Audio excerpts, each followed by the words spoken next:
When I'm not busy being a bipolar neophyte blues poser, I like to answer questions I get on YouTube. So let's get to it. What were the main eureka light bulb moments as an intermediate guitar player, learning things that once you realized, other things fell into place?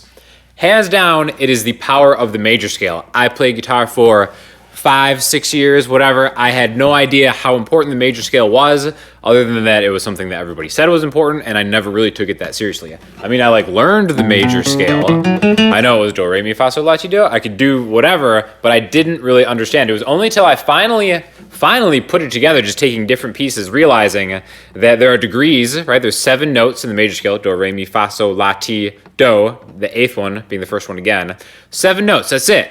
7 notes in one scale. Each of those notes become a chord in any key, regardless of what key it is. The 1st, 4th, and 5th notes become major chords. The 2nd, 3rd, and 6th notes become minor chords. So in the key of C, C, D, E, F, G, A, B.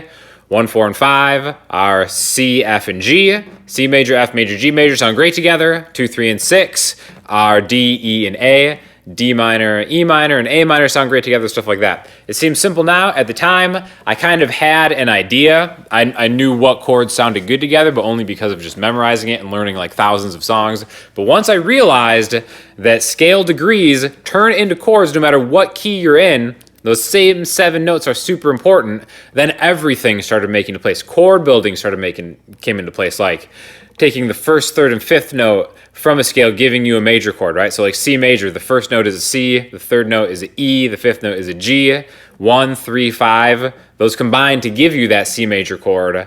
And then if you add the 7th, it's a major 7. If you flatten the 3, it's a minor 7. All that stuff finally started clicking, and it happened super fast once I just realized the power of the major scale. So part of my mission in life has been to just share that information with people. In fact, the very first video I did was one on chord building, which I'll put a link to in case you've never seen that, because that really was a game changer for me. And yeah, if you ever have any questions like that, feel free to hit me up because I love helping people out with stuff like that. Can you give any advice how to find other band members, people who play something, because I really don't know anyone in my town that plays any instruments? Yeah, this is a really good question. How do you find people? I mean, just in general, how do you find just good people, right? I think in my experience, the 2 places to find other musicians are going to be at the local guitar store and open mic nights. I know for me personally, every city I've lived in, there's been some kind of guitar shop, whether it's Guitar Center or Sam Ash or something like that, or it's just a smaller local mom and pop shop, something like that. If you go in and introduce yourself, you're going to find people, right? And I think that's easier said than done. I think for me personally also, it was hard to just walk in and be like, hey, what's going on? I'm new to town, I'm a musician. You guys want to be friends? It almost seems kind of lame, but if you're just around, you're going to meet people because everybody needs to buy guitar strings, right? And picks and stuff like that. So they will come, and eventually, you'll just strike up friendships. I mean, I've made lifelong friends just from kind of going out on a limb and just introducing myself, because there's a fine line between introducing yourself and just annoying someone at a guitar shop. I worked at Guitar Center for a long time, and it would be so annoying, the people who come in every day and just riff mindlessly on the same thing. So you want to be classy about it, be tactful, but guitar shops are a great place to just meet people and just see what's going on in the community too, and just get out there. Open mic nights are another one because everybody is kind of dealing with the same, insecurities and stuff. That's why usually open mic nights are a good safe place where even if you're not that good, you can still go and just kind of get your chops up and meet other people. So yeah, just every city has them, man. Guitar shops, open mic nights, hit them up, make some friends, join a band, rock it out. What is your favorite food? 100% cereal. Doesn't matter what kind of cereal. It doesn't matter what time of day or night. I'm on it. Every cereal ever made, I just don't know my limit. That's my one problem. It's just it's like crack. Once I get started, I need someone to forcibly take cereal away from me. I have switched to almond milk recently, which was kind of a big step for me. So pat myself on the back, whatever. Staying healthy, staying clean. But yeah, cereal. How would you go about studying a guitarist and the way that they play? Another really good question. I think the 2 main things to look out for, and again, it is kind of genre specific of what type of guitar player they are to kind of really truly answer this question. But I think chord voicings and solos are the 2 things that you can really hone into and learn a lot about a guitarist and what they do. Especially chord voicings, I almost kind of feel certain players gravitate towards different types of chords, right?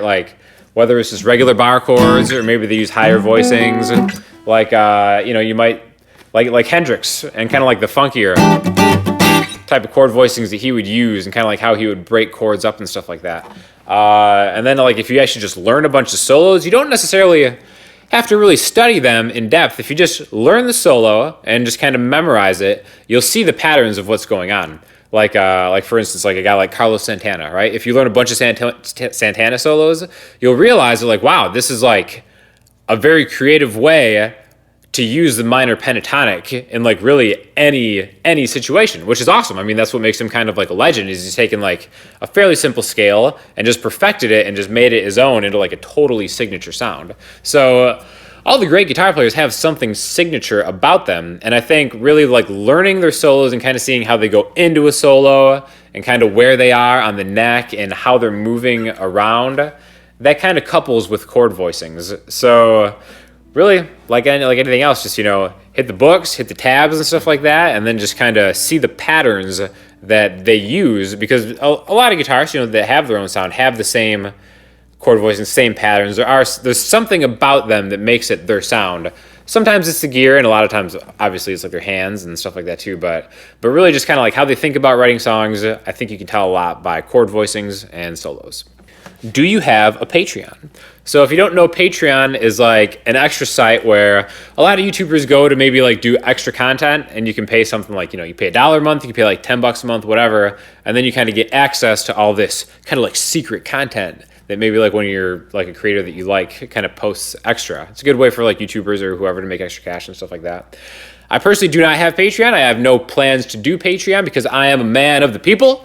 I will not hide anything. I want everything to be kind of free of charge. I appreciate all you guys' support so far. I do think that sometime in the near future, I'm probably going to like try maybe doing like a lesson package that I might try to sell that just like goes above and beyond. Like it'll have like tabs and backing tracks and stuff like that too. But definitely in the future, I probably will eventually get around to doing some kind of package lesson thing that just goes above and beyond the regular videos I do that has like, extra stuff, maybe like longer lessons, more in-depth thing. And maybe something like that will be for sale. I don't know. We'll see. Give me your feedback. Definitely, I'd love to know what you guys think. But as of right now, everything I do is free for your guys' enjoyment. Are you a fan of Devin Townsend? So Devin Townsend is this ultimate Canadian metal musician that has been putting in a lot of work over the years. Just dropped a new album very recently, Transcendence, and it's pretty epic to say the least. But I want to take a moment to kind of talk about my relationship with metal. And it's a very complicated relationship because I've always wanted to be a metalhead, but I've just never, ever been able to pull it off. My hat's off to all the metal guys. I have nothing but the utmost respect for metal musicians. I think more so than any other genre, metal has definitely taken the torch of great musicianship and kind of evolved with the next generation of music, whereas like other genres have kind of like lagged behind musicality wise. I think all the best YouTube channels or the best music YouTube channels are all kind of metal related in a lot of ways, but I just can't do it. I've tried so hard. I've been a metal poser for so long. I remember there was one time, a dark time in my life, that I spent a month just like practicing sweep picking arpeggios and really just like shredding and stuff like that. And one day I just woke up and I looked in the mirror and I just didn't recognize the face looking back at me because metal is not in my heart. So again, no disrespect. I would never say anything bad about metal. I kind of love the idea of metal more than my soul actually allows me to enjoy metal. But back to Devin Townsend, I respect anything as epic as the work that he's actually just kind of put out. So it's a really awesome album just as far as like the scope and the production and the writing and everything. So even if you're not into metal, I definitely recommend checking out the album because it's pretty epic. And again, my highest regards to the man. So I'll paraphrase these. It's basically, what do you think of Tool and Adam Jones specifically? I mean, I think Tool is just amazing. Tool is probably one of my top 5 favorite bands ever, which is interesting because some people actually classify Tool as metal. I think that's incorrect. I think Tool is either just heavy rock, alt rock, or it's just Tool. They're almost kind of like a genre all unto themselves. I remember I really got into Tool later and their thing, like when Lateralis came out, that was like really kind of the first I'd actually ever heard of Tool, and it just blew my mind. I was really just kind of starting to get in to guitar, and then just kind of like learning Tool riffs, like anything Tool is just like, it's so fun to play. It's not, I don't want to say it's easy, but it's not, I mean, it's something that beginner intermediate players can wrap their head around, especially like creative ways to play in drop D. I think Adam Jones is like a total genius. I think those guys, just as a group, mesh so well together. I mean, what can you say about Danny? I mean, like one of the great rock drummers of all time. So man, I absolutely love Tool, everything they do. Of course, I'm waiting for the next decade for the next album to come out. But yeah, Tool, man, check them out. So for listening homework, we got to go with something Tool related. And I'm going to link you to a Led Zeppelin cover, No Quarter. I mean, a lot of people have heard this, but it's not one of the most prominently known Tool songs. Anyways, I think, to me, it's the greatest Led Zeppelin cover I've ever heard, because they definitely make it their own, as only Tool can do. But it's kind of a song that had that was really ahead of its time for Zeppelin back in the day, and for Tool to kind of pick it up and just rock it out the way that only they can, definitely an awesome thing to check out. So as always, leave any comments or questions, and I will be happy to get to them, and I will see you next time. Thanks.